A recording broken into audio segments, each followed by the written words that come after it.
It is July 31st, 2020, knee deep in the hoopla. Here we are tonight to talk about SmackDown on Fox. What a night tonight, Justin. What a night tonight. It was like we were watching a WWE all-women show for the last 45 minutes, and I couldn't be happier. I thought the ending, what a segment to go home on and get the people talking. We thought we knew where it was going. We thought we knew what was going to happen. And, that was creepy. That was creepy. It was weird. It was all kinds of uncomfortable. The Fiend attacking Alexa Bliss at the end of the show. Well, it had so many emotions, like you said. It makes you feel uncomfortable, but you're intrigued. We're definitely surprised and caught off guard. I mean, and that's what you want out of pro wrestling. That's the name. That's the origin of all this, right? Is to make you feel that. And I got to say, this is one of the better episodes of SmackDown in a while. And SmackDown hasn't been bad as of late. No. For most weeks, it's very watchable. I mean, some weeks have more headlines to take away from it than others, but it's never really bad. I'm watching every single. First off, there was not a bad match on the show. No. I'm watching each match, and then even most of the segments made sense. There wasn't a lot of stuff that I was eye rolling at. I mean, so it got to about we were probably 90 minutes into the show. So yeah, we have the half hour left, which is going to be the main event match of Bayley and Nikki Cross. And I said to myself, I was like, this is just been a solid show. It's probably going to end pretty predictable, but still a pretty solid show. Like, I would definitely recommend this. And then, we get a solid main event match. We get something with Nikki and Alexa, which I think is what everybody thought was going to happen.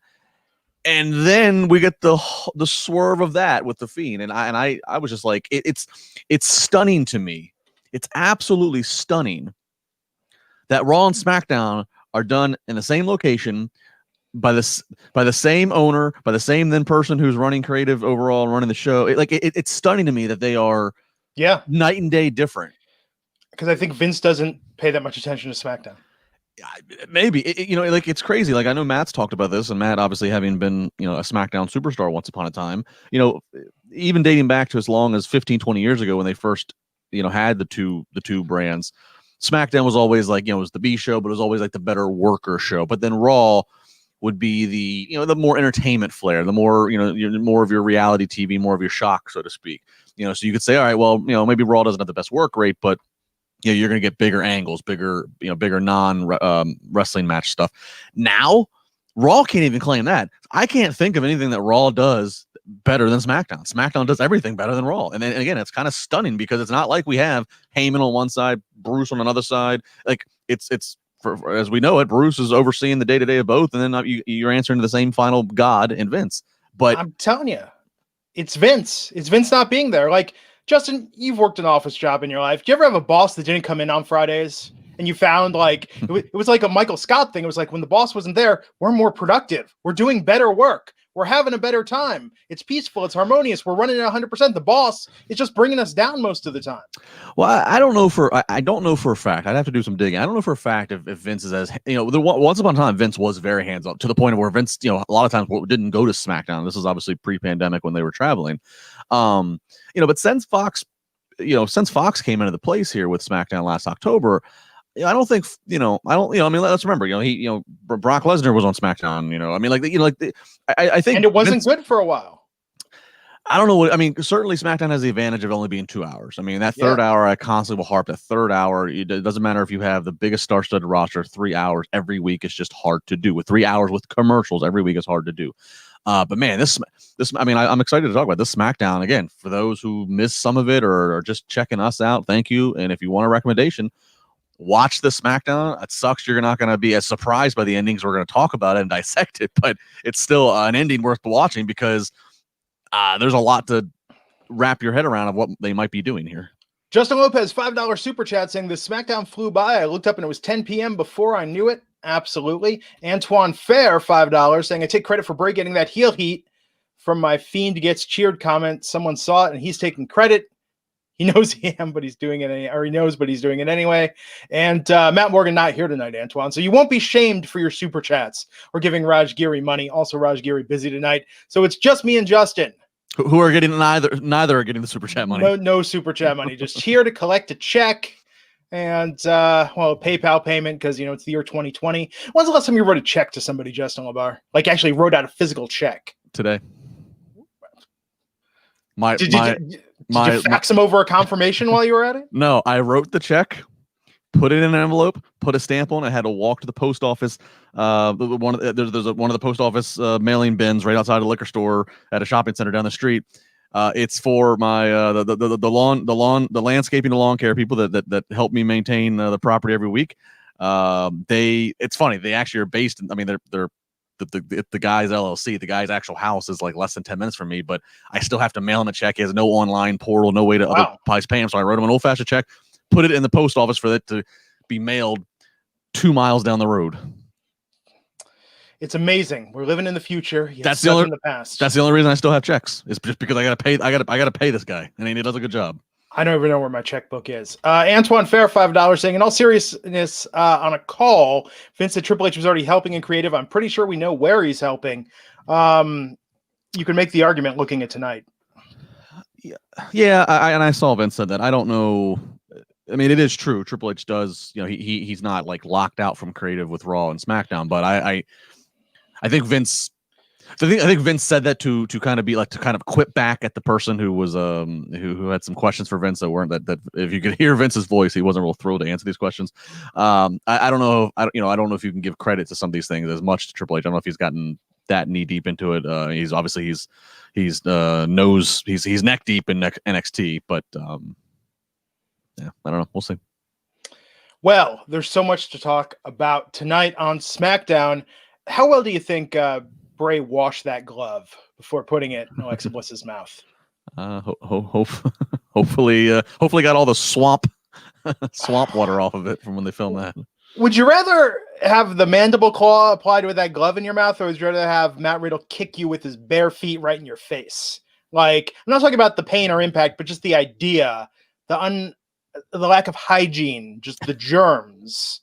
Which would you rather endure? Or perhaps a stink face from Rikishi? Like, if you had to pick, I think the stink face is the worst, but between the feet and the unwashed glove, I don't know which one. I don't know which one's creepier. Yeah, I've been on the receiving end of a stink face. Yeah, I mean, I'm not crazy about another dude's foot in my face. Granted, I mean, he's wearing sandals for the rest of the day. He just took those sandals off just moments before he's doing it to you. I don't know. That was not the question I was expecting to be asked. These are the things I think about. Leonza Duncan, $2, 2 weeks in a row. SmackDown hits a home run. The Ripper saying Glenn fears athlete's feet, and I fear athlete's foot. So right there, both. That's hey, speaking of hygiene, let's give a quick shout out because Justin's wearing the shirt. Let's give him a little bonus love tonight to Manscaped. That promo code INC, save 20% plus get free shipping. Hey, guys, it's summer, and if you're going to be putting your fingers or hand applying that mandible claw in anyone's mouth or laying hands on someone Braun Strowman style, you got to groom. You got to trim those fingernails. You got to file it down to make sure it's not sharp there. And by all means, wash your hands. We're living at a time where more than ever, you should be washing your hands 20 or 30 times a day, but it's also important to keep those nails cleaned. That's why Manscaped has introduced the Shears 2.0, this lovely nail kit, which is the perfect add-on to their Lawnmower 3.0 or Perfect Package. The Shears 2.0 is a luxury 4-piece nail kit featuring tempered stainless steel tools and includes slash, tip, tweezers, round point scissors, fingernail clippers, and a medium grit nail file. So whether it's your toes, whether it's your fingernails, it's going to keep you on point and in shape. And most importantly, Manscaped has also got you covered below the belt where it counts, or just, with unsightly hair all over. You can see this. This is like 4 weeks grown back here the last time I took my Lawnmower 3.0, my water-resistant cordless body trimmer, with the ceramic blade, no cuts, no nicks, perfect skin-safe technology will help you above the belt, below the belt, and everything. Plus, inside, they also have that Perfect Package 3.0 now, the kit, which comes with this Lawnmower 3.0, and a ton of other liquid formulations to round out your manscaping routine. This is the best trimmer. You need it for your chest, your balls, whatever, your head, because we all need haircuts and lack of options right now. Again, that skin-safe technology reduce the manscaping accidents. You'll also find in the Perfect Package the Manscaped Crop Preserver. That's the anti-chafing ball deodorant and moisturizer. Because, chafing, we don't talk enough about chafing in society and wrestling. God, could you imagine? But even sitting around, you don't want to mess with that. You also find the Crop Reviver, the testy toner that's designed to give you that little pep in your step. When you subscribe to that Perfect Package, you'll get a new blade refill for your lawnmower trimmer delivered to your door every 3 months. And right now, for a limited time, subscribers get 2 free gifts. That's right, 2 free gifts. The Shed Travel Bag, a $39 value add, and the High performance reduced chafing Manscaped boxer briefs, the boxer brief of kings. And you'll get that when you subscribe to the perfect package. And for a limited time, you can get 20% off plus free shipping with the code INC at manscaped.com. Do yourself a favor. Always use the right tools for the job. Take care of yourself. Whether you're applying mandible claws or not, have some pride in yourself. You're an adult. It's the year 2020. It's summer. What else you got going on? Get your grooming on point at manscaped.com. Save 20% off and get free shipping with that code INC. That's 20% off plus free shipping at manscaped.com. Use that code INC. Summer's here, and it's time to manscape. Justin, the shirt even is super comfortable. The shirt's comfortable. Your balls will thank you is the slogan. Shirt's comfortable. Actually, and you know, I know we praised about it Wednesday. My wife was folding laundry earlier today, and she was folding the Manscaped boxers, and she's like, "You need to get more pairs of these. These are like the most comfortable feeling fabric." I said, "I know. It's wonderful." Absolutely. So let's talk about SmackDown tonight. SmackDown starting off. I love when they do these round robin promo vignettes backstage, everybody talking about tonight, this is what you're going to see. This is where my head's at. This is where I'm coming in on this. In fact, I would say until they got to Grand Metalik, I was like, this is all A+. And then it was like, is that who the hell? Oh, this Grand Metalik. Okay, now I understand. And then I was like, well, he's not winning his match. Like this is where it was a little bit of a dud. Like I believed everybody else, not so much the GM there. Yeah, I like this open.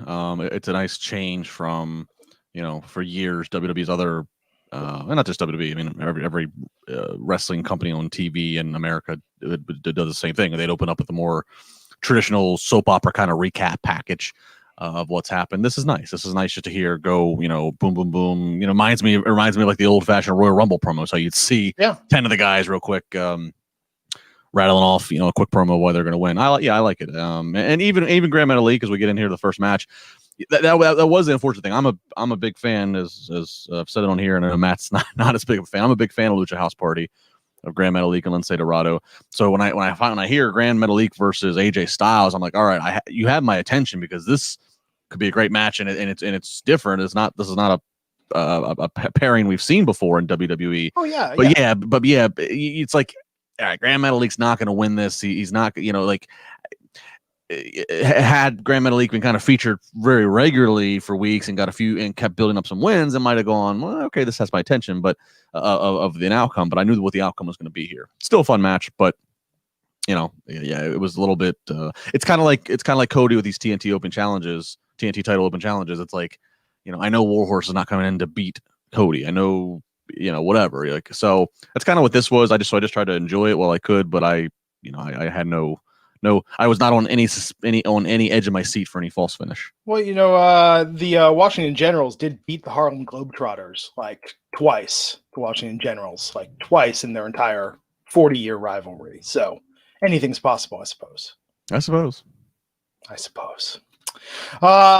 And I like this Firefly Funhouse. I like that they ended it on that. Definitely teased that Bray was going to do something. Like I said, I didn't see this coming. I really was very impressed with how they bookended this. Tim talking about Braun being away, but him wanting that title. This was good. And then went right into it with the WWE Intercontinental title match, Grand Metalik versus AJ Styles. So I hate that they did this on commentary. What a story this would be if Grand Metalik won the title tonight from AJ Styles. Can you imagine the scenario for Grand Metalik and how good it would feel? Like, the more they hype it up as this imaginary fairy tale thing, there's no suspension of disbelief.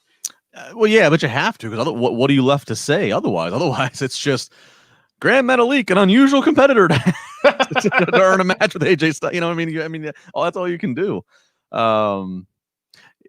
I mean, yeah. So it like I said, this was the first of a 2 hours of good matches, but yeah, this was like out of all the matches, this is the one outcome. I was like, all right, there's no, you know, there's no surprise here, you know. Yeah, in fact, I would actually say this was a good match, but just from a momentum point of view, I thought that coming off the fast-paced intro, like it was a little bit of slowing the momentum down. This felt like a main event at the beginning. Okay, you know, well, that's in terms of the match. Well, and that's why it was smart that they did the fast round robin things as you mentioned, but then they went into the Firefly Funhouse because then they had a commercial in the middle of AJ's entrance. Like they needed to give us something of substance besides just teasers from all the other characters. So I'm glad that the Firefly Funhouse was at least gave us some meat in that opening segment before going to a break. Yeah, and this was a really good match. I mean, obviously AJ Styles won, but Grand Metalik. I mean, I hope this isn't it, right? Like, this is a guy that doesn't really get singles matches, certainly doesn't get wins. So I think that he looked good tonight, but do you think this was a one-off, or do you think they have plans for him beyond this?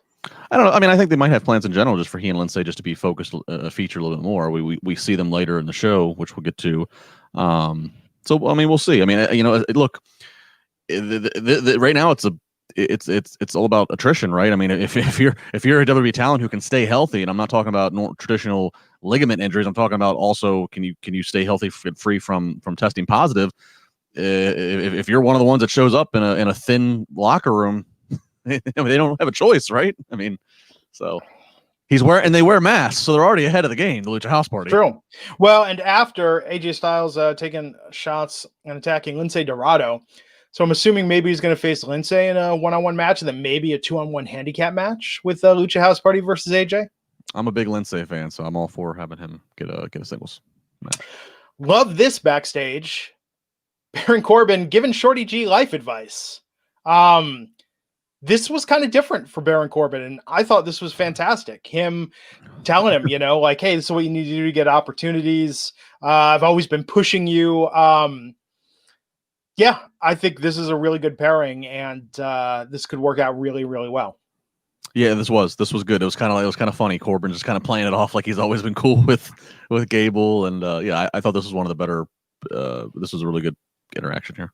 Justin Lopez, $5 saying Corbin calling him Chad gives me hope that they're slowly phasing out that Shorty G gimmick. So, because Shorty G and the King sounds like a hip hop retelling of The King and I. Yes, it does. And it's just maybe something on the Disney Channel, maybe something from the team that brought you A Kid in King Arthur's Court, or the sequel that I didn't know existed till tonight when I was looking up A Kid in King Arthur's Court and seeing, oh, the Rookie of the Year kid did do something else. There was a sequel to it.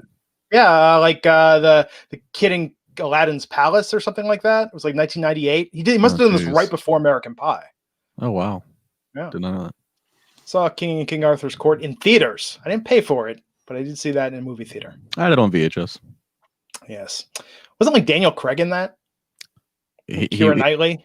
Yeah, yes. But Daniel Craig definitely was in it. He was the... Very interesting. Jules Slinger, $4.99. Just wants to know, Justin, you've been MIA and busted open the past 2 weeks. Your segment's awesome and adds to the overall show. Thank you. I was there today. I was there today. I was gone last week because I was on vacation. So I was on vacation. I wasn't doing anything with Wrestling Inc. And I was in a beach house that had no internet. So like I just, I wasn't going to. So I was off last week, but no, I was there this morning. Had my segment with Dave and Mark. Joel Slinger, maybe I don't know if you're listening live or if you're listening live or listening on the app, you should have heard it because the full show's there. If you're going just to the podcast, I had been in a lot of the podcasts that they edit down to an hour. Maybe I haven't checked that. Maybe they didn't put me in today's podcast. I haven't checked. So if you're going by podcast, you need to catch the show on the app or live.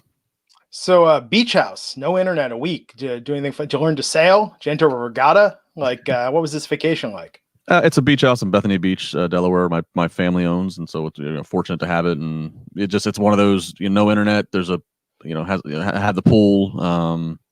Order a lot of good food for takeout and delivery. Went to the beach to when it wasn't as packed. Can do some boogie boarding. Can do some body surfing with the 5-year-old.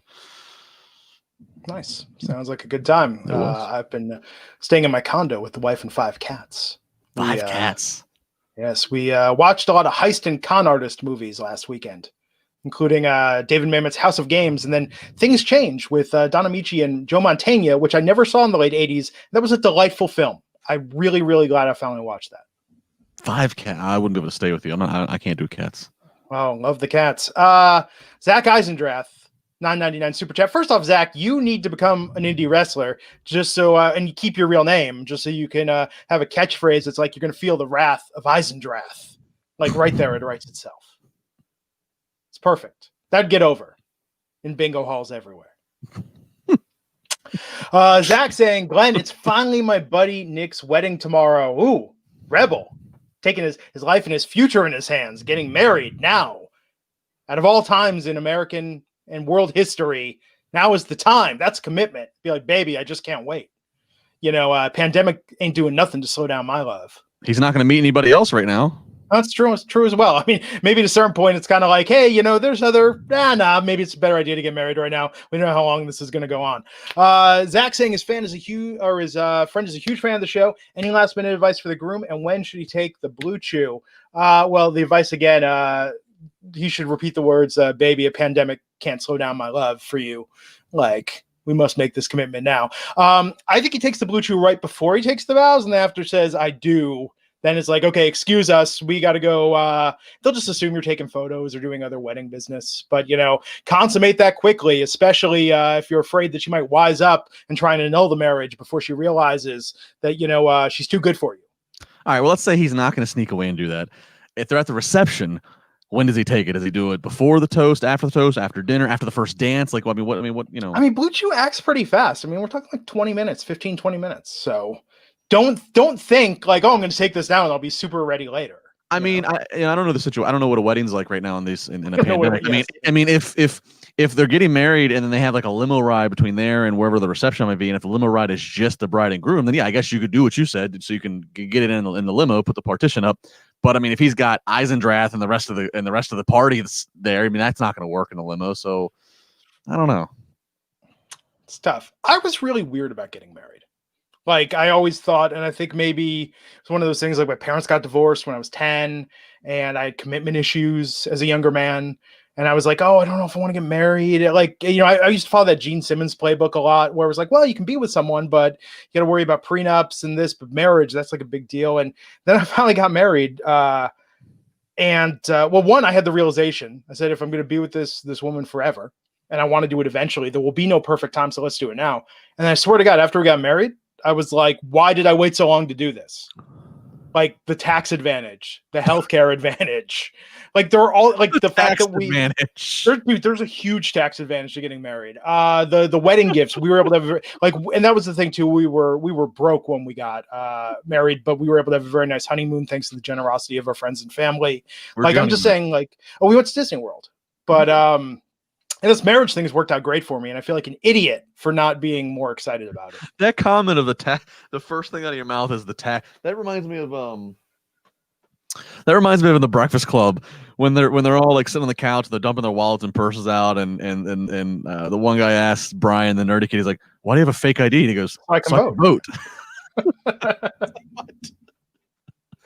That's what you just reminded me of right there. Yeah, that's how I'm living my life. Blake Palziani saying Glenn got married and had 5 cats. That's right. That's nesting is what they call it. I got attacked by a cat when I was young. I was like 7 or 8 years old. It was a cat I hated. I was at my grandmother's house. And ever since that point, I just, the hissing and like this, just the concept that they wag their tails when they're not happy. Like, I don't know. It's just weird to me. How do you get attacked? I've never. And I like some of our one of our cats. This cat was nuts, and it wasn't just me. This cat was nuts. And we've got a crazy cat. Like, but then like 2 out of our 5 cats, like I will put my face up against theirs. Like I trust them 100%. But then with the others, I kind of watch them. One of our cats, Simon, punched me in the face when I went to give him a little like headbutt. Like he just like swatted me in the face. But yeah, my other cats are pretty cool. But I get it, man. With dogs, and I like dogs too. I just think, you know what it was? I went 2 decades without having a pet. And I think it's because as a child, we always had indoor outdoor cats. And that is just like waiting for heartache because eventually they get hit by a car or something happens. And then we, had dogs that were close to our family and we lost them. So I took a long break from having animals in our house. And it took a lot for me to kind of come back to that, 3 years ago and put myself emotionally to invest in that again. It is an emotional agreement. Yes, but like Alexa Bliss, I very much want a pet pig, but we're not zoned for that. We can't have livestock in our condo. Brian Barry, Buck99 saying, so does Alexa come back as Sister Abigail? Well, and that's what's, I don't want to blow our whole wad on that segment because we're going to get to it, but I don't want to disregard Brian's $1.99. There's like a couple things at play, Brian. Brian. There's that we've always waited for an incarnation of Sister Abigail beyond the puppet that's in the Firefly Funhouse, but then there's also the fact that obviously they use Alexa in the swamp match, and the fact that they always play back to the fact that her and Braun are both in real life and on screen have always been linked as friends, as close. It's almost like they never went as far as doing the Otis Mandy dating thing with Braun and Alexa. But it's funny that the crowd has just accepted that they are a linked duo without being romantic, so to speak. So there's so many things here. Like maybe he's brainwashing her to get Braun to resurface, because it says we don't know where Braun's at. After he's been in the swamp. There's so many things at play here mentally. Oh, absolutely. It was great. And we'll talk about that. Steve Marcuccioli, $1.99, saying Cole a better fit for Raw or SmackDown. I seen Corey Graves tonight. I miss Corey Graves. I get with Samoa Joe now on Raw, like Graves would there's not as much of a role for him. I think is he talking about Adam Cole or is he talking about Michael Cole? Oh, Cole. I thought he was talking about Michael Cole. Why did I think he was talking about Michael Cole for a second? Be specific. It's weird there's two guys with the same last name in WWE. Adam Cole, a better fit for Raw or SmackDown. I mean, Michael Cole can do anything. He's phenomenal at what he does, which is a hard job. Well, that's true. I guess Adam Cole has to be on Raw if Michael Cole is on SmackDown, or else it's going to be very confusing. Well, I think it depends with Adam Cole if he's a heel or face. If he's a heel, he could thrive at Raw because there's a real lack of good heels on Raw. Plenty of heels on SmackDown. So I guess it just depends on I guess it depends on that. That really is what I think it comes down to is whatever he's done with NXT, is he heel or face for Raw or SmackDown, and that will kind of decide where he goes and fits best. The chat room has many thoughts about marriage and whether it's a business relationship or not. People saying I'm not lying about the tax breaks, man. And speaking of chatting with the audience, Justin and I were talking about this off the air. We gotta do something. We're gonna start doing maybe some bonus shows, something. Maybe we won't broadcast it. Maybe we'll do like a hangout with some members of the chat room, and we'll release like edited versions of those, or maybe we'll just sort of do these and have a chance to sort of hang out and talk wrestling, talk other stuff with the people. But have you guys on video? Have you guys like on camera, like participating, and I think that'd be a lot of fun. Joshua Taylor, $4.99, and we'll have more details on that the next week or so.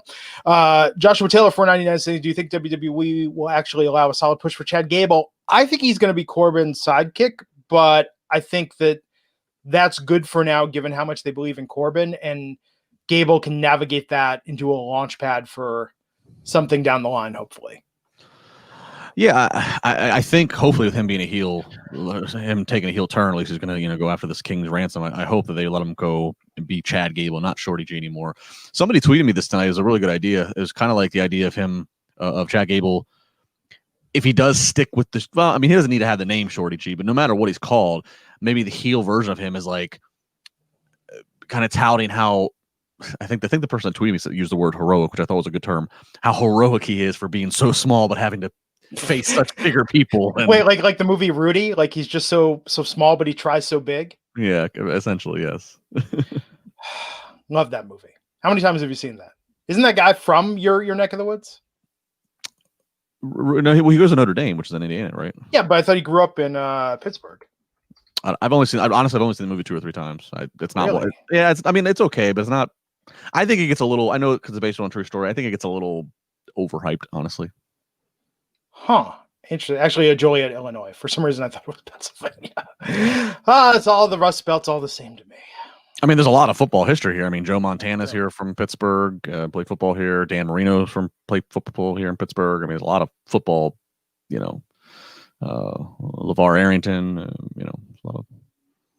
Wow. Brian Berry wanting to know, will Michael Cole challenge Walter? No. Will Adam Cole challenge Walter? I don't know what the deal is with Walter, because Walter he's overseas, so I don't. I like he's kind of as long as we're in the holding pattern we are in the world. I think he the only time that WWE's gonna be able to utilize him is with their NXT UK brand, which I know they're trying to get up and running here sooner than later, or back up and running, I should say. Interesting. So we saw a recap of the bar fight tonight. Then Jeff Hardy came out, talked about how good he was feeling, and he was interrupted by Baron Corbin. Yeah.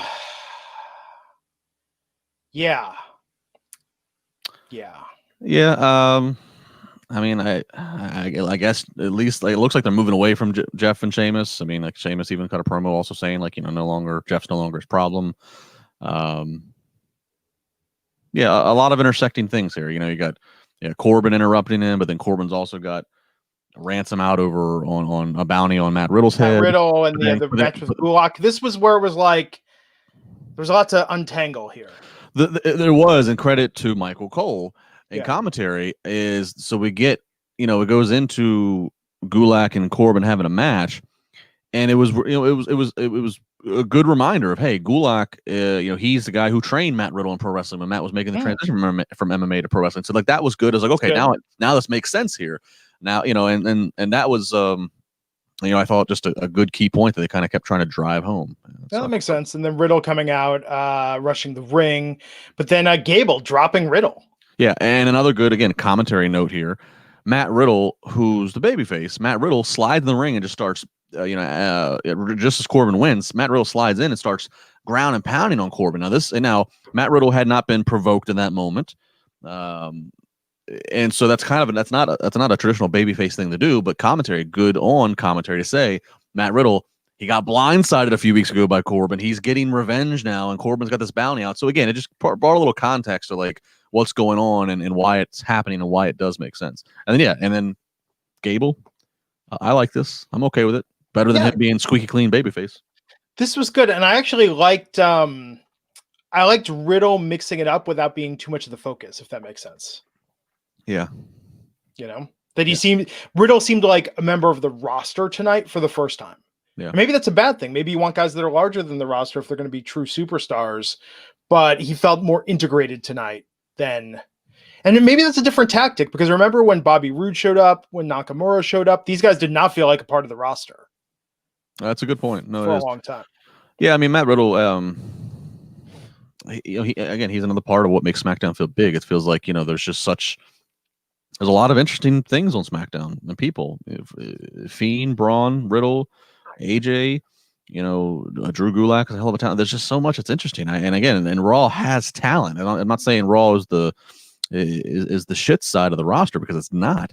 It's just SmackDown is just so much better packaging and presentation of these characters.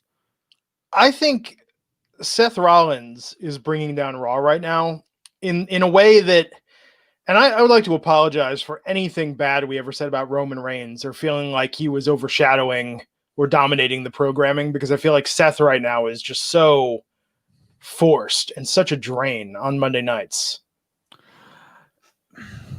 Yeah. I mean, that's why I said earlier about Adam Cole. Like, if Adam Cole's a heel and he goes to Raw, he has a real chance if they let him be, if they book him with full potential, he has a real chance to be, top heel on Raw on Mondays. I mean, can we just have like Seth Rollins backstage and maybe like a coconut drops on his head and he loses his memory and they're like, "Oh, you're the Messiah." He's like, "I have no clue what you're talking about," and they never reference it again.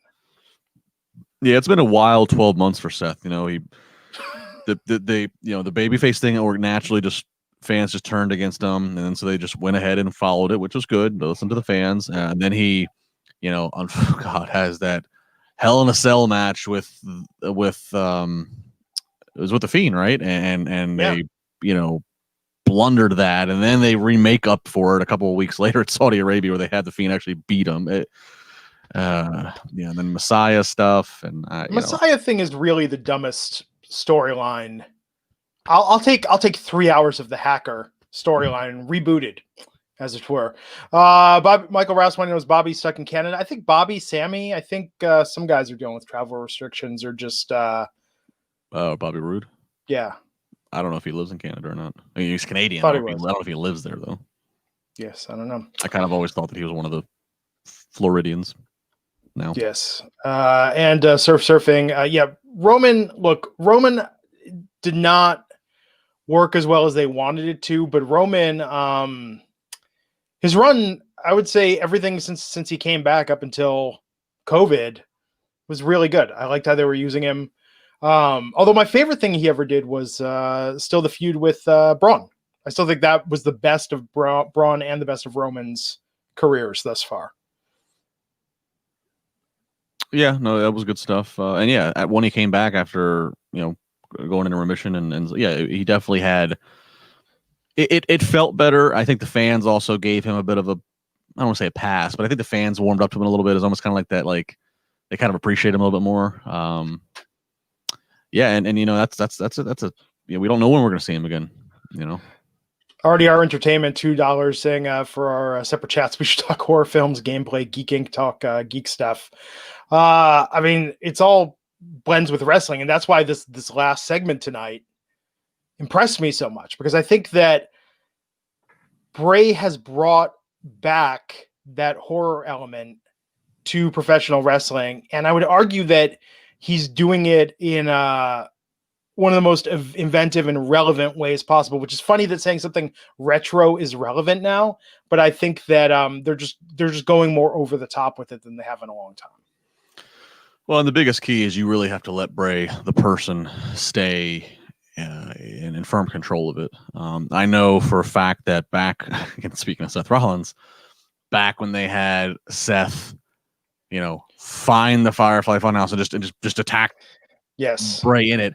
I know that Bray was not Bray's idea, and I know that Bray bucked against management of this is not how this should be done, and he lost in that particular argument.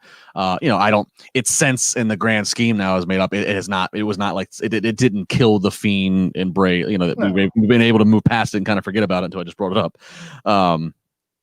But yeah, as long Bray has to stay in control of this, because Bray has a vision of what he wants this to be. The Fiend character, mind you, remember the Fiend had his first match a year ago at SummerSlam. Yeah. So it's been a year, but they have not oversaturated it.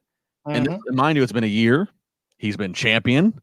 He's lost the championship. He's so they've and part of it's also because it's not always the Fiend. They've managed to give us the different versions of Bray also. So they've done a good job, and I know that Bray has even larger visions for the next year, for the next 2 years of what this could be. So I hope they just let him stay very active with this and hands-on. Well, we all know Seth couldn't find the Firefly Funhouse, because the Firefly Funhouse lives in the hearts of every man, woman, and child. Well, like the way they did it with Cena, the way the whole how it was all a big mental trip. Like that was good. Like that was good that Cena. The way that the fact that they so literally just had Seth Rollins run from off camera into this. I know, it was like, yeah, it was like, it wasn't even like Twin Peaks, like finding the Black Lodge entrance in the middle of a forest. Like, for Christ's sakes, not everything needs to happen backstage. Go out on location more often. Drive 5 minutes away from the venue. Find a more interesting place. Joshua Taylor, Buck99, saying they need to go back to the old heel Seth Rollins. I kind of miss Authority Rollins. I miss the Authority. I think having an Authority figure right now would do wonders for the stories they could tell, because without it, it just seems aimless, Justin. There's no through line. I don't know. I feel like we had a many year stretch where we were like, all right, the Authority thing is being overdone. Here's the thing with the Authority angles. If the Authority on screen is some combination of Triple H and Stephanie and Vince and Shane, like, that's okay, because that they are McMahons and that they truly are where the buck stops.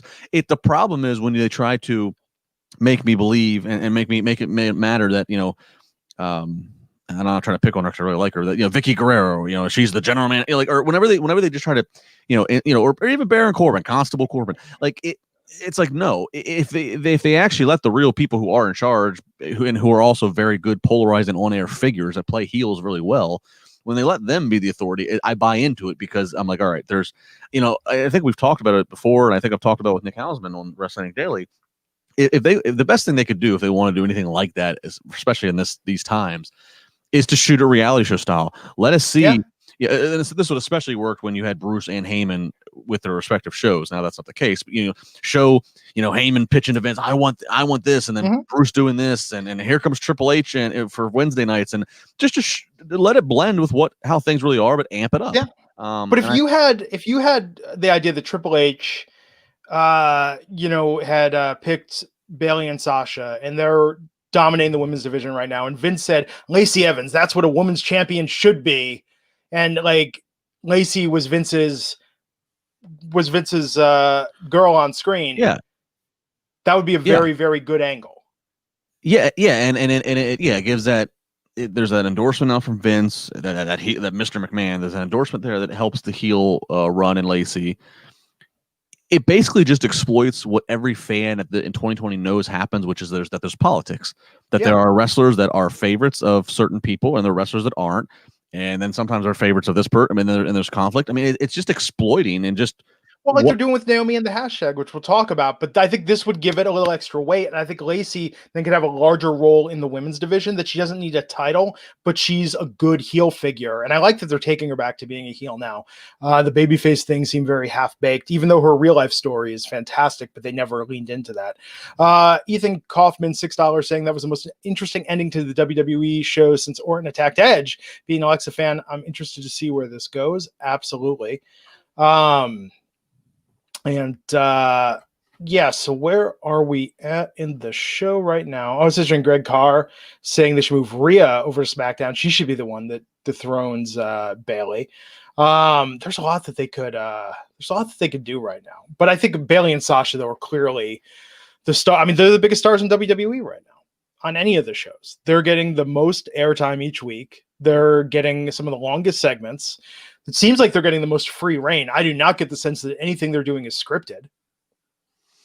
I mean, they're definitely being used the most. I mean, they're all over the place. I mean, I think there was that week when they were on Raw, NXT, and SmackDown. Are they the biggest stars? It depends on how you want to measure stars. Like, I don't necessarily think that. I don't know if they're the two most popular, but I mean, they are the most consistently featured right now. I think more people know who Randy Orton is. I think more people tune in to watch Bayley and Sasha right now. Fair enough. User Nyla is boring. I disagree with that. $5 saying, Justin, which show had a better Pool Hall episode, Family Matters or Fresh Prince? I saw the Fresh Prince Pool Hall episode just the other night. Okay, so and I just saw the Family Matters one the other night. Remind me of the Fresh Prince one. Will takes the car. He's not supposed to because Uncle Phil's watching him. Will goes to the pool hall. He gets hustled. He has to leave the car as collateral. Phil goes down there to try and get it back. Of course, they tell him to piss off. He says, play for it back. He pretends he knows nothing about pool whatsoever and loses. And then when he says, now let's do it for $1,000, busts out Lucille, his own pool cue. That's and then right. Takes the hustle. Yeah, Lucille. That's good. I'm gonna lean on my Family Matters one. I mean, having Urkel have to come and save Eddie, and Urkel's on a roll. It's all geometry and angles, glasses, smash, and here comes Carl the cop. You can go to jail. You can let me play. Mother Winslow makes the. I don't know. There's something. I mean, there's all kinds of layers there. I'm gonna go the Family Matters one, but I forgot about Lucille was the pool cue for Phil. I'm gonna go Family Matters though. We were talking the other night about movies that we stopped watching or walked out of. I tried watching the movie Focus with Margot Robbie. Oh, I love that movie. We got 30 minutes in, and I was like, I feel like I know where this is going, but we were just kind of bored, so we turned it off. And you never saw the ending? I know. I've heard that it gets darker and better. I might pick it up and try and finish it. Yeah, there's a bit of a swerve. Oh, you have to finish. That is a tremendous movie. No, tremendous. It really is, and I'm also a big Margot Robbie fan. What was the last thing you remember seeing? It was right after they did it, in New Orleans, Super Bowl. Yeah, they were at the Super Bowl. They're at the college. That was the point. Yeah. Yeah. So at that point, there's a bit of a So obviously they eventually come back. They eventually run into each other again. Yeah, I figured. But then there becomes a bit of a swerve. You gotta check it out. We had just watched House of Games before that, and I forget what was the other con or heist movie that we watched. Wasn't Things Change? We watched that the next night. We were just on a roll of watching every bank robbery, heist, and con artist film we hadn't seen. That is my favorite genre. We've talked about this before. You've seen the original Point Break, right? Oh, if I've seen the original Point Okay. Break, like I own it on VHS, I own it on Laserdisc, I own it on DVD, I own it on Blu-ray. Did you know that Patrick Swayze was taking his own private skydiving lessons early in the morning before he had to be on set? Didn't tell the studio, of course, because the studio would have been pissed. They shot all the skydiving stuff with a stunt double, and then after he confessed to them, they went back and reshot and let him be, because he really wanted to be the one that he wanted it to be him that they shot the skydiving and not a stunt double. Yeah, that was great. And I truly believe if I jumped out of an airplane without a parachute, I could just catch somebody who had a parachute and I'd be fine. I get so mad when I'm going through the channel guide and I see Point Break and it's that damn the remake. I'd say with Ghost. I saw Ghostbusters and it was the damn 2016 one with the women. No offense to the women, but it's not. I don't. There should be a Ghostbusters with an asterisk. There should be a Point Break with an asterisk, so I know. I'll have to find it if you or anyone else wants it. I found from 10 years ago, maybe a little before that, before Patrick Swayze, God rest his soul, got ill. There was a script for Point Break Indo that was going to be a sequel that had the return of Bodhi, the return of Johnny Utah. And, really? Yeah, it's pretty good. It's a pretty good script. How? I thought Bodhi dies. Well, so you would think. All right. He's not going to paddle to New Zealand. There's cliffs on both sides. No, he was in Indonesia. He ended up, and he had I don't want to ruin the twists, but it's pretty good. But wait, so there's a script that I can actually read? Yes, I love screenplays and scripts, especially unproduced stuff. Please, please send that to me. I've got some more of the sequel for Inside Man that they were going to make to bring back Denzel and Clive Owens that didn't get made. The Inside Man sequel they did make is okay, but it has nothing to do with the original, really.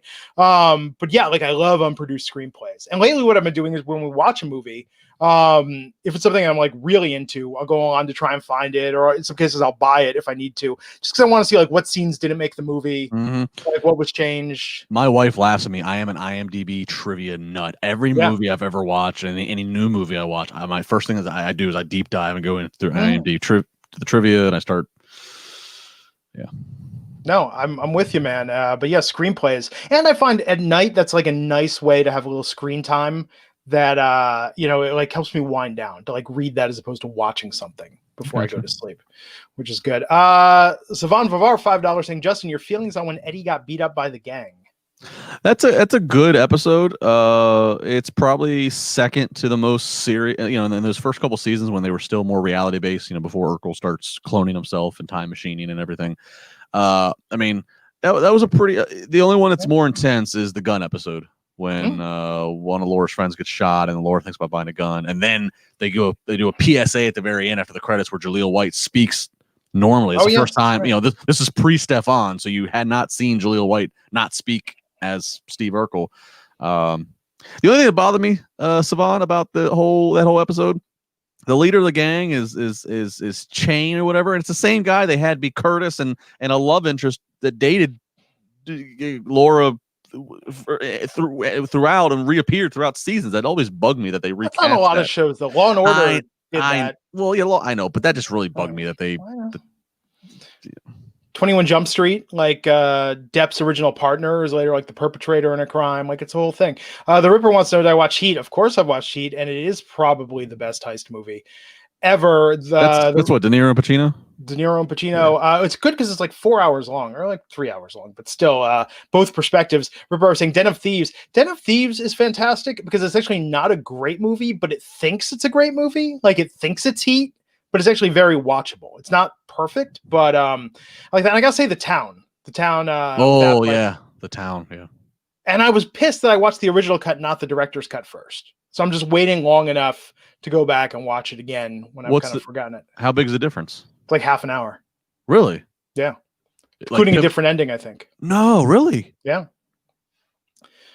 What if anybody doesn't want to hear the ending of one of the endings of The Town, then quickly mute. All right, so I'm guessing it's not the director's cut, the ending that I always have watched, which is she reads the note and he's gone off into Florida.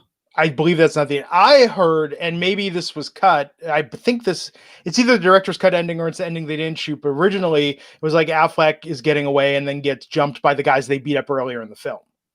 when he and Renner. The guys he beat up that were antagonizing the girl. Yeah. No, that's stupid. I don't want to see that ending. I know. Well, I don't think that's the ending of the director, but I think that was the alternate ending. That's like Training Day. There's some multiple endings of Training Day about like when Ethan Hawke's character walks home. There's an alternate. I think it's on the DVD actually. There's an alternate ending that the three wise men show up and basically say, "All right, now you're gonna be the new Alonzo," essentially. Alternate endings are tough. Like the original ending, like Die Hard with a Vengeance, like was not good. Like what's that one? So Simon gets away, ends up in Germany, and then McClane like tracks him down 6 months later and plays Russian roulette with him with I forget. It's like a rocket launcher, but it's a rocket launcher with the sight taken off of it. So yeah, like Simon Gruber ends up like rocket launchering himself. Like, yeah, it's not very good. It's on the DVD. Really? Yeah. But they reshot the ending to the one to give it like a big Die Hard type ending. Yeah, I like the one they used. You know, the chopper's on fire, yippee-ki-yay, MFR, you know.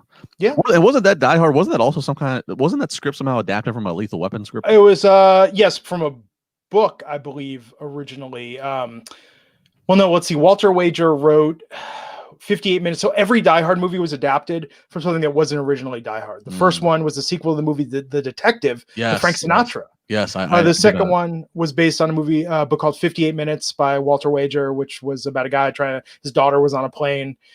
I don't like the second Die Hard. You know, I liked it more as a kid. The older I get, the more I like Die Hard with a Vengeance. I skip it every time. Yeah. First one's great. Trapped action, great. Third one, I mean, I love Jeremy Irons and just the whole the playing the game with them. I think that's, you know. I'll tell you.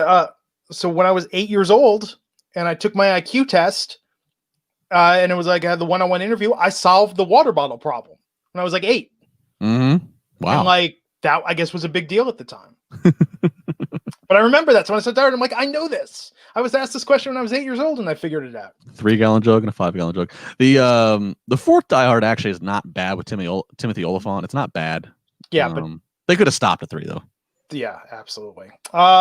Justin Lopez about focusing. That was it for him too. The Super Bowl, the movie takes a big dip. So, counterpoint. No, I'm with you. It changes course but it brings it back at the end. So there you go. But yes, as I saw first is saying, have you seen Inside Man yet with Denzel and Clive Owen?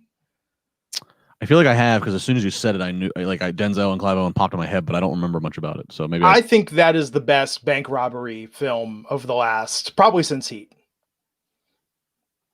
It's just very, very good. And what about the Soderbergh remakes of the Ocean's films? Ocean's 11. Actually, I thought Logan Lucky was. I enjoyed Logan Lucky more than the Ocean's films. Okay. As far as Soderbergh. We still have more SmackDown to talk about, don't we? I know, we do. Jackson Counts 49 saying, Glenn and LaBar, if you could revamp WWE creative, how would you do it? Asking for a buddy, literally his first time watching the podcast. But we kind of talked about this. I mean, you think about Bray Wyatt, and this ties into what we're saying, right? Like, Bray Wyatt's a huge fan of horror movies, has a lot of ideas. When they let him do his thing so far, it seems to be gold. I would really, really, really look to the talent, and I would start doing it like Saturday Night Live does it, and I would have producers and talent kind of get together and come up with ideas, sit down, pitch them to Bruce, pitch them to Vince, and I would just take the best of that and put that on the air each week. Let them go off and shoot it, let them do it on their own, put it on the air. Yeah, I mean, there's just too many there, and they have so many hours. WWE, they have so many hours of content to produce, but like, there's just so many there, and I've spoke about it before. I'll say it again. Like, you know, aside from the wrestlers we hear about on interviews, and aside from the ones I've talked to that talk about like how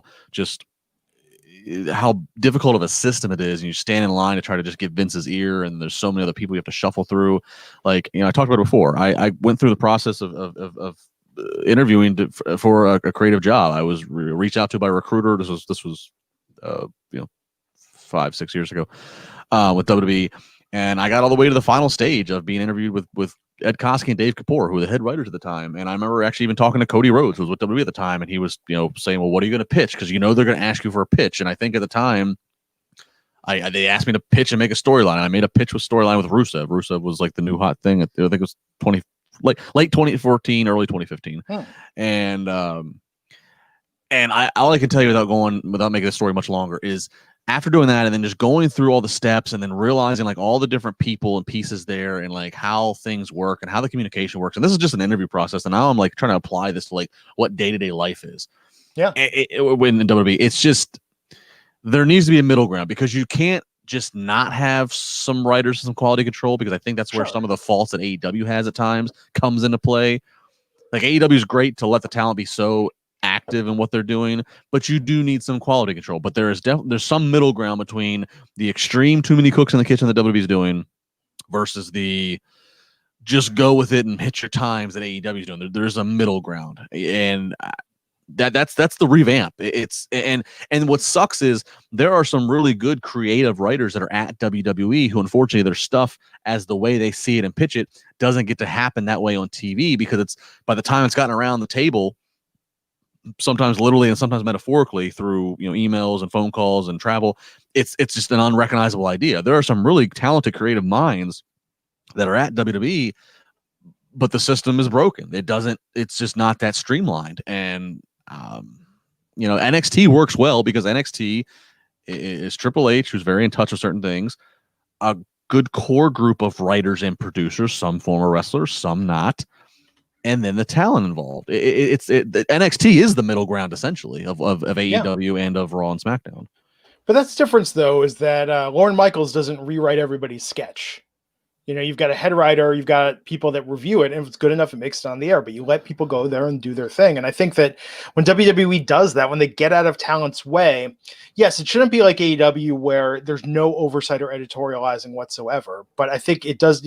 They could do a very good balance. Let's talk about this tonight. Big E, the start of a singles run against The Miz.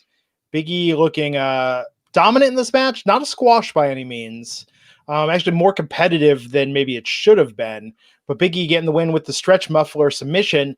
I want them to bring back the 5 count, like the original NXT run. No. This was good. I was on vacation last week. I was very unplugged, but I'll tell you this. I didn't watch anything last week live. I went back and caught some clips later after the fact, but I didn't watch any WWE or AEW last week live. I tried to stay off of social. One thing I couldn't avoid, though, was I knew that apparently Big E's getting some kind of a singles run. He's having some kind of a singles match, because I couldn't avoid people talking about that, on the threads and things that I follow for this job. And that got me excited. I was like, all right, well, that's something to look forward to when I get back to doing this. And yeah, man, even with no traditional fans there, even though it's just, it's essentially just plants, it's just trainees and such. I felt it when he won. I felt like in the match when he won, like, I felt that organic momentum, very similar to Kofi's a year and a half ago. Like, I know it's hard to timetable things because we're in this pandemic and we're waiting to see when we even get back to having actual fans or anything. But like, I'm predicting in the next 12 months, Big E's going to be a world champion. Big E, I mean, it's there. Everything is there. There is nothing that Big E can't do. Yeah, I agree.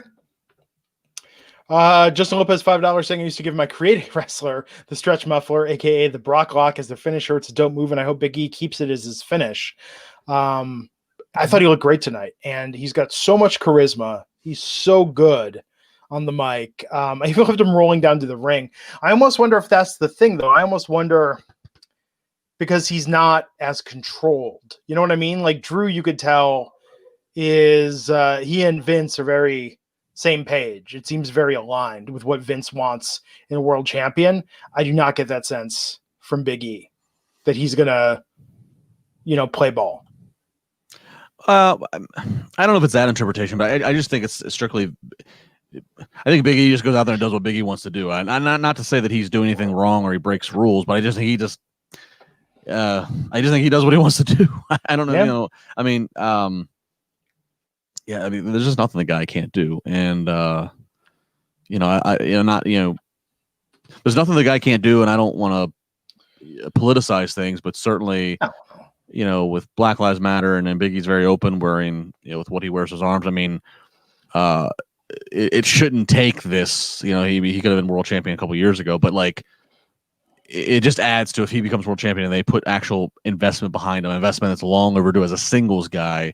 I think it is a good move by the company to he's no matter what the color of his skin is, but he's just freaking entertaining. No, he's fantastic. I mean, he is absolutely a superstar. But I think look what it took for Kofi to get that push and get that run. Like the fans really helped.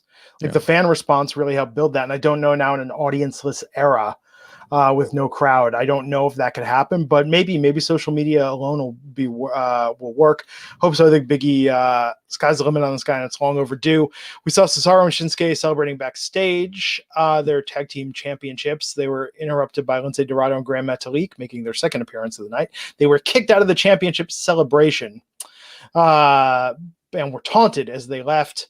We saw Sheamus backstage. So is he done with Jeff Hardy? It made it sound like it. He basically conceded as the reason that he lost the bar fight is because, you know, Jeff Hardy was in his element. He was in his natural habitat. It was like a handicap match.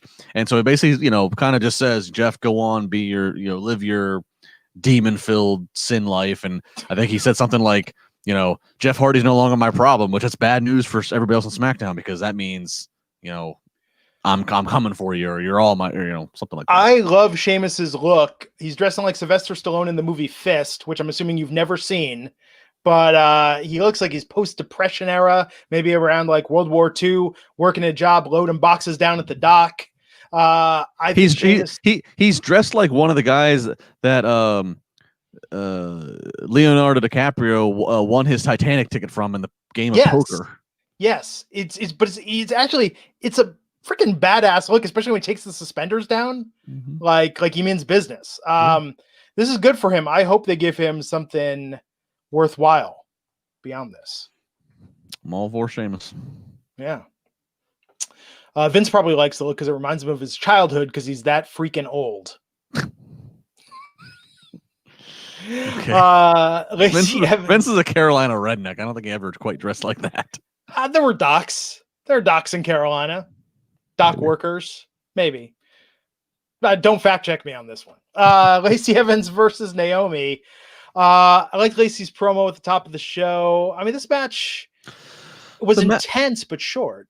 The match was okay, or not. I mean, it was good, and Naomi has, she always does, some great offense. I think the finish was like a Naomi won with like a backslide. It was the fin. I watched the finish. I was like, but you know. And I would have said this was super intense, except for what followed it with Mandy and Sonya. I would have been like, ooh, like I like when she's pulling the hair and doing the kick, like with Lacey and Naomi. In fact, probably a mistake to schedule these back to back for that reason, because everyone, like, thinking about it now is like I'm thinking about Mandy and Sonya and that altercation. Like, I think having some space between them, because this was intense and brutal for Lacey and Naomi. So Naomi picked up a win. I liked Corey saying he was going to start a hashtag that Lacey deserves better. Like, this is a good storyline that this was poorly placed on the card tonight. I think it's going to get lost in the shuffle compared to all the women's stuff that happened after. I thought it was all well executed. My question is, what else is there to do with Mandy and Sonya? I mean, I enjoyed the hard-hitting stuff we got when they had the first split, however many weeks or months ago that was. And I'm guessing Otis, Mandy, and Sonya, all who haven't been around much, I'm just speculating, perhaps there was a lot of people on SmackDown that tested positive. So maybe they went. That's why we haven't seen them. Maybe they went and rented a beach house together. Maybe they were riding ski-doos. Maybe they were down the street from me in Bethany Beach, Delaware. I don't know. They could have been. I just don't, like, what else is there to do with them? You know what I mean? Like, I don't know where we're going.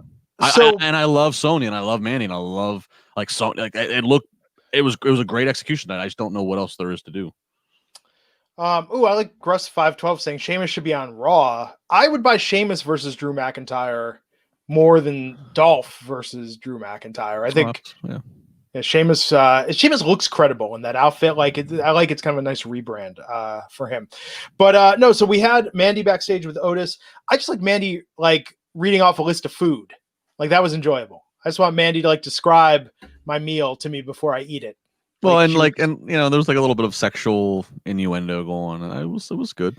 She had good enunciation. It was like an ASMR video. It was very just fulfilling just to hear her talk about food. If you want to fall asleep, some ASMR.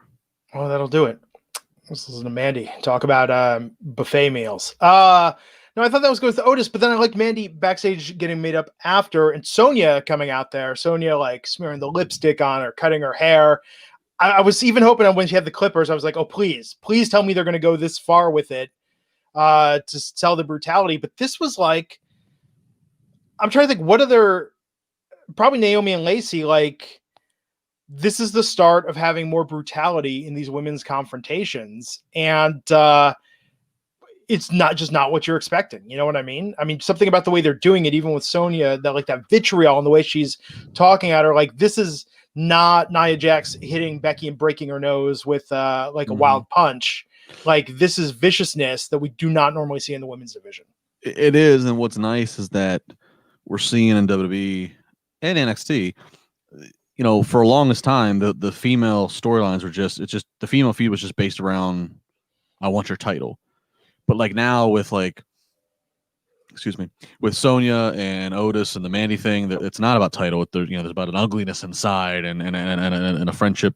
It's about real shit like karaoke contests that we can all relate to. Well, like this, that, but like, the karaoke, but like, like that one, but even Lacey and Naomi, like I like the fact that they have found a way to get into having meaningful, committed, consistently booked stories. That it doesn't have to be just about titles. Because like if you look at the men, there's only so many titles, so there has to be other stories based around not just so I like that they are ranging away and finding other things for the women to do. I mean, the Sonya Mandy one has been probably the best that they've done. And they're bringing it back now. And what a way to kickstart it tonight to bring this back with a vengeance before it got broken up by the refs and the backstage talent. I like I don't know if this was intentional, but it did seem almost Simpsons or Family Guy-esque to have the match happen and then take a beat and then pause like, and now we're live on the scene. Back, yeah. And then, like Mr. Show used to do sketches like that all the time where you'd see it and then you'd see it again from the news perspective. And then Miz and Morrison are making all the hair clipping puns. Yeah. It was good. Savon Vavar, $2 saying, any chance Nikki is Sister Abigail? I have a feeling Alexa is going to be a much more likely stand-in. Nikki Cross's character fits more. You'd think that she'd be such, but yeah, I mean, and I mean, Alexa makes. It seems like she makes more sense. Just again, because it's like the mind F with Braun. Yeah. Nate Monroe, $2 says, Justin, who are your top WPIAL football teams? So the WPIAL, so for everybody that's not in Western PA, the WPIAL is it's the football league for the high school. It's so like the NFL for pros. It's what governs the like 6 or 7 counties here in Western PA for high school sports. Nate, I guess he knows this, which is why he's asking. I'm not going to answer that. Again, I'm not from here, so I don't really have a stake in the game. I'm not going to answer that because I'm being the general manager of a high school sports network that covers this league. I'm not going to answer that. Can't pick favorites, man. Yeah, why don't you start betting on games like Pete Rose style? Yeah, I'm not going to answer, but thank you. And follow us along. We're hoping to. High school football just got delayed in its start time today. It's going to be delayed until a couple weeks into September, but we plan to still have live audio and video streams. So for all those people that can't go because there's no spectators allowed right now, we will hopefully have live streams for you. Do people bet on high school football? I mean, if the NFL doesn't come back, No comment. Really? I mean, not like team bets, not like, tomfoolery, like we're going to steal your mascot or like toilet paper your school. Remember that? I remember like crosstown rivalries when I was in high school. Like all I will say is I have sat at Buffalo Wild Wings to have a beer and to watch my sports, and everybody that knows me really knows I'm not from Pittsburgh, so I'm a DC sports fan. So I'm there and I have heard many a chatter of the yokels who just they pay attention to high school sports, and maybe they find a wager. We're saying you've seen people bet on Little League games. Yeah. Joe Y, $5 saying the most shocking ending in WWE: the Nexus debut, the pipe bomb, Shane buying WCW, Vince's limo blowing up, or Brock's return. I think Shane buying WCW in kayfabe. No, and I say no to Shane just because if you guys remember, it was March of 2001. I don't remember if WWE in their website, I guess it would have been WWF.com. I don't remember if their website did it or if it was a you know, a site like a Wrestling Inc. or Meltzer. I don't remember who put it out there, but it was out there on Saturday or Sunday. Got it. That Vince was buying WCW. Yeah. So that kind of takes that away from Shane. Yeah, you know what?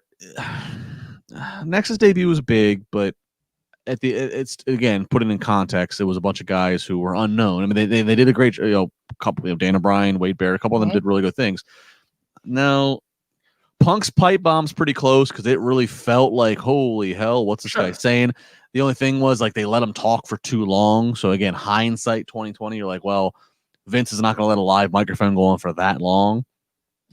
The Vince's limo thing, even though we never got the conclusion to it because Benoit ended up, the whole Benoit situation happened just a week or two after, which kiboshed.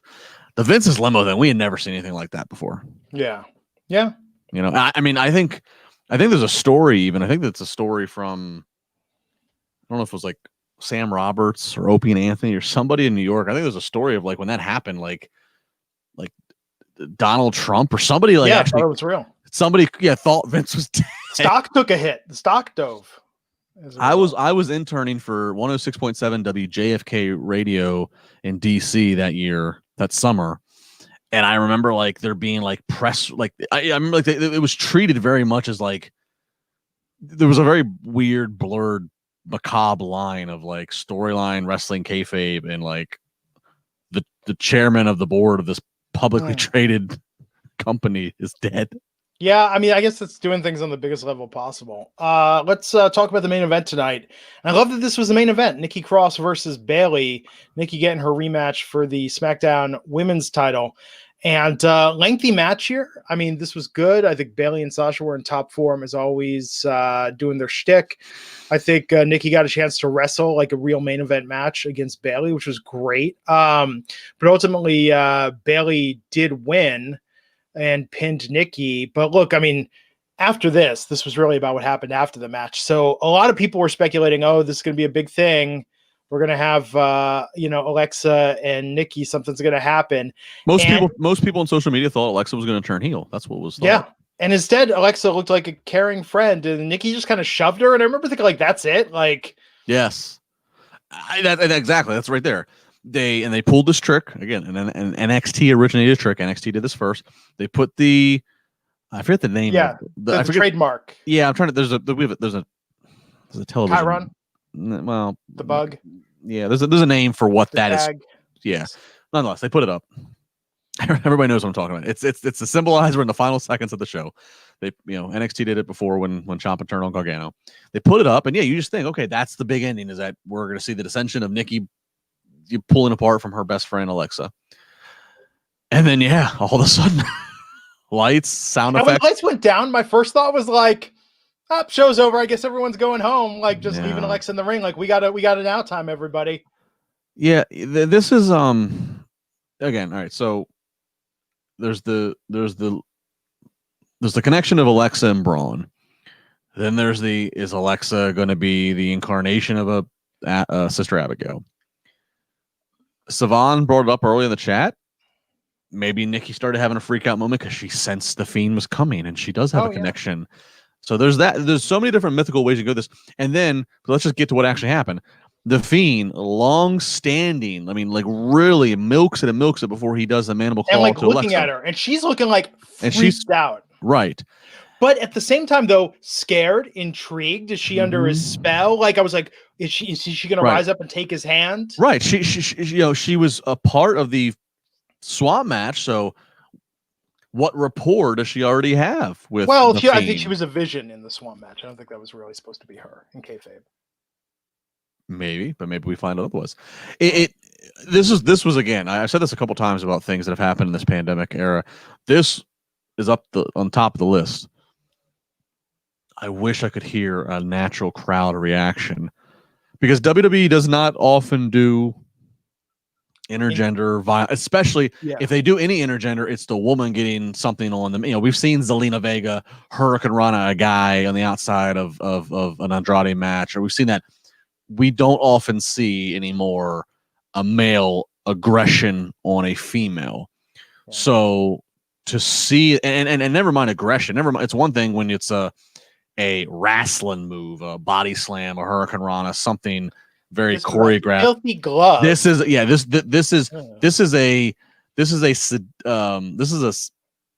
like an S&M torture kind of put. This is dark. So now that I think about it, yeah, I mean, I don't want to go there, but I'm just saying, like, literally penetrating. Yeah, this is like her mouth. This is forceful gagging of a woman. Like, so yeah, I wish I could hear a crowd, because I think while the plants that were there as the audience did do a gasp and a whoa at the moment, could you imagine an arena full of people and the reaction that would have been when he did that? So this ending just skyrocketed this episode. You had an episode with solid stories, solid matches, a swerve, certainly a huge big turn in this build to a SummerSlam match, we assume, with The Fiend and Braun Strowman. This was I go back to what I started the show off of. I cannot believe SmackDown and Raw are done by the same people.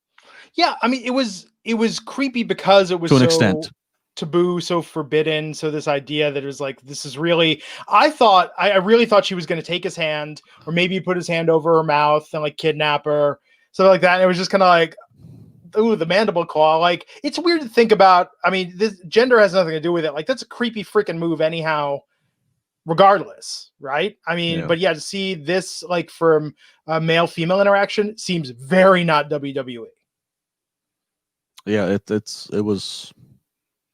Again, it's another thing as I try to find positives, and there are silver linings. I'm so glad that, like, for the most part, they've been really good that these closed set tapings have not let spoilers get leaked. And the spoilers that did seem like they were coming out tonight were a complete diversion. Like, I was seeing people say, "Oh, pay attention to Alexa. Like, watch this, pay extra." Like, and I thought it was going to be Alexa costing Nikki the title. Like, this was a great misdirect. Never would have guessed this happened. Never would have guessed the mandible claw. And I want to pull the curtain back a little bit for our audience. I want to pull the curtain back a little bit for our audience. Raj, myself to an extent, I'm not digging for it. Glenn, I know you talk to certain people, other sites and people. I'm not going to mention. I don't want to piss Raj off, but like, spoilers and finding things out in these close sets is still happening. Like, everybody's still able to find some things out, because there are enough people that are still having to be involved that it's impossible to really keep state secrets that tight. I think it is there is positive to say to a lot of the wrestling media for not leaking as much. What I'm saying is there are things that could have been leaked that I know that certain people have pulled back on and not done it, which I think is commendable, because obviously it's very easy to just get some clicks and some money off some clicks by revealing, here's the whole script, here's the whole thing of how it plays out. But I know that there's been some, like, almost respect and reserve that we're in this pandemic, we're in this weird situation that WWE's happen to be in, of taping the way they are, and I think I'm happy for this weird business that is the pro wrestling media, that there has been a little bit of governing of itself, that, like, not everything's been flat out spoiled, which I'm proud of. I'm glad. Yeah.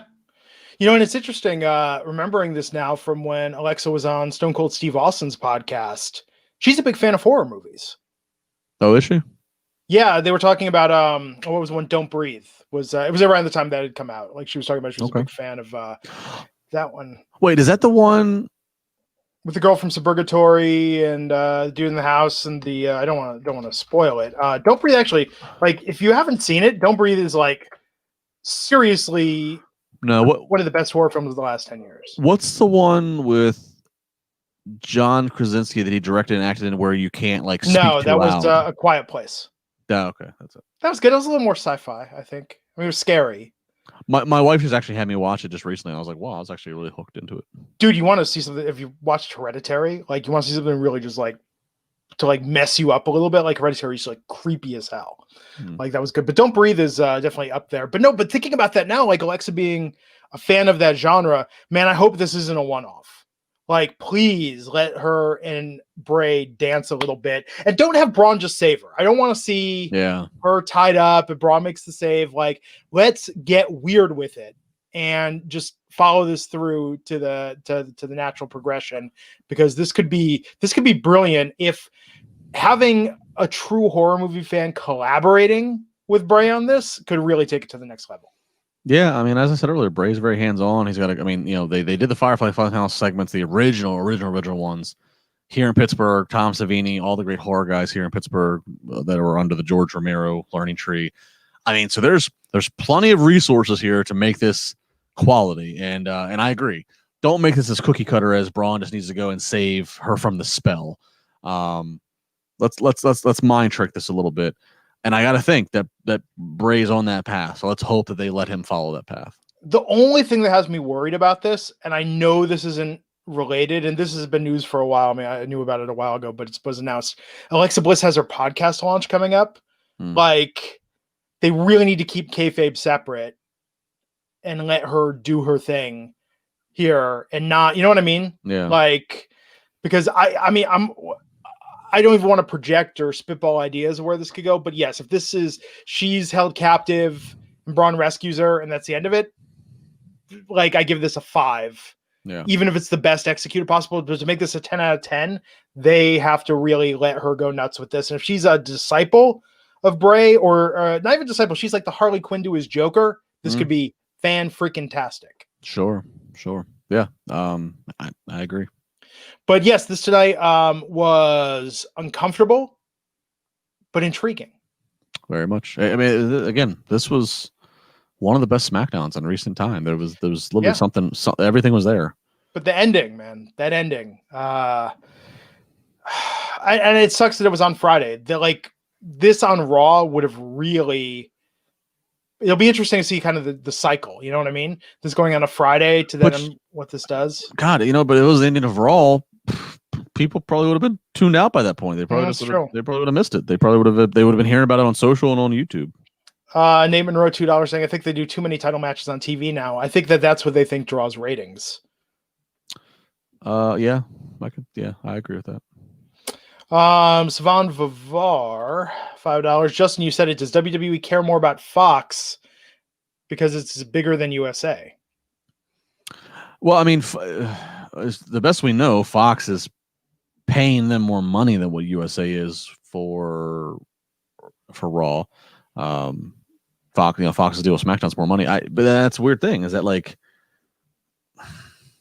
we hate to speak. I hate to speak in the context of, well, if Vince is more involved with it, it's going to suck more.